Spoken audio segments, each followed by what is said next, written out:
అండి. ఆకుకూర చూడండి ఎంత ఫ్రెష్గా ఉందో. ఈ ఫ్రెష్ ఆకుకూర మా తోటలో పండించేనే అండి. మా తోట అనగానే ఆ ఫీలింగే చాలా బాగా అనిపిస్తుంది కదా. ఆకుకూర పండించడం చాలా ఈజీ అండి. బట్ అలా పండించుకొని తినడం చాలా హ్యాపీనెస్ ఉంటుంది మనకైతే. ఈ గార్డెనింగ్ వీడియోస్ మొత్తం ఏంటి అనుకుంటున్నారా? ఏం లేదండి, మేము వచ్చేటప్పుడు మా ప్లేస్ ఉంది కదా, అక్కడ మొత్తము ప్లేస్ క్లీన్ చేపించేసి గార్డెనింగ్ లాగా ఫామ్ చేసేసాను అనమాట.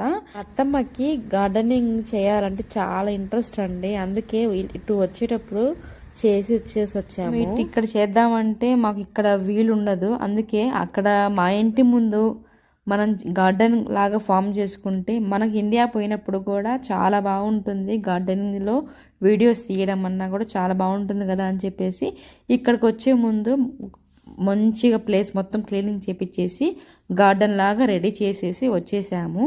ఇంకా మేము మళ్ళీ నెక్స్ట్ టైం ఇండియాకి వెళ్ళేటప్పుడు చాలా బాగా డెవలప్ అయి ఉంటుంది గార్డెన్. ఇక్కడ నుంచి గార్డెనింగ్ ప్రతి ఒక్క వీడియో అయితే మా అత్తమ్మ అయితే నాకు షేర్ చేస్తారు. నేను వచ్చి మీకు ప్రతి ఒక్క వీడియో అయితే మీకు అప్లోడ్ చేస్తాను. తప్పకుండా మీరు చూడండి. మా అత్తమ్మ అయితే ఇప్పుడు ఆకుకూర అయితే హార్వెస్ట్ అయితే చేస్తున్నారు. గార్డెనింగ్ చేయాలంటే హార్వెస్ట్ చేయడం అంటే భలే ఇష్టము. మన తోటలో పండించిన కూరగాయలు కానీ ఆకుకూరలు కానీ ఇలా హార్వెస్ట్ చేయడం అంటే చాలా ఇష్టం అండి. ఆ ఛాన్స్ మా అత్తమ్మ అయితే కొట్టేశారు. హార్వెస్ట్ చేయాలన్నా మా అత్తమ్మకు కూడా చాలా ఇష్టము ఇలా హార్వెస్ట్ చేయాలంటే. ఇంకా ప్రతి ఒక్క వీడియో అయితే అప్లోడ్ చేస్తాను, తప్పక చూడండి గార్డెనింగ్ వీడియోస్. కానీ అయినా భలే ఉంటుంది కదా మన ఇంట్లో పండించుకున్న కూరగాయలని మనం హార్వెస్ట్ చేస్తా ఉంటేనా. నాలాగే ఆలోచిస్తారా? అయితే ఈ వీడియో మీకు నచ్చితే లైక్ చేసి మా ఛానల్ని సబ్స్క్రైబ్ చేసుకోవడం మాత్రం మర్చిపోమాకండి. చాలామంది వీడియో చూస్తున్నారు కానీ సబ్స్క్రైబ్ చేసుకోండి. సబ్స్క్రైబ్ చేసుకుంటే ఇలాంటి మంచి మంచి గార్డెనింగ్ వీడియోస్, మంచి మంచి వీడియోస్ అయితే అప్లోడ్ చేయగలుగుతానండి.